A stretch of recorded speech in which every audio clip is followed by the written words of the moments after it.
কিছুমানে কৈছে যে 26ত ভোট নিদিওঁ হি স্পষ্ট কথা আমি যদি জুবিনক ন্যায় দিব নোৱাৰো আমাক আপোনালোকে কিয় ভোট দিব নিদিয়াটো স্বাভাৱিক আৰু তাক আমি মানিও ল'ব লাগিব 26ৰ ইলেকশ্যনতো মানুহে আমাকে বেছি ভোট দিব জুবিনক ছিংগাপুৰৰ পৰা আনিলো জুবিনক ইমান ধুনীয়াকৈ আমি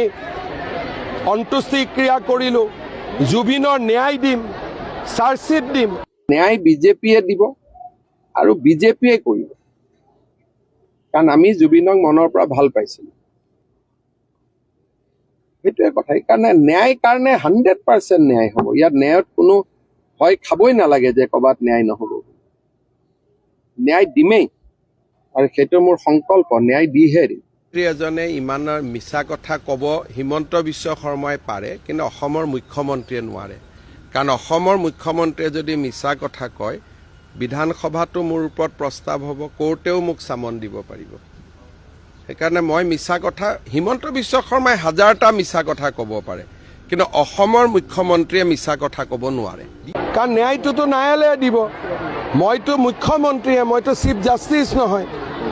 ন্যায় ন্যায়ালয়ে দিব আপুনিও জানিব লাগে আপুনি মাছ কমিউনিকেশ্যনৰ ষ্টুডেণ্ট হ'ব পাৰে বা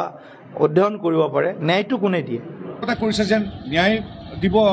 হিমন্ত বিশ্ব শৰ্মাই ন্যায় দিব এজিপি বিজেপি কংগ্ৰেছ বা চৰকাৰে ন্যায় দিয়ে ন্যায়পালিকাই বৰ্তমান কি চলিছে তো মই নাজানো কিন্তু পলিটিক্স হ'ব নালাগে সেইটো মই জানো পলিটিক্সটো একদম নালাগে পলিটিক্স বেন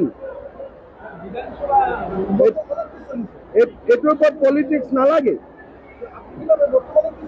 বৰ্তমান কি চলিছে তো মই নাজানো কিন্তু পলিটিক্স হ'ব নালাগে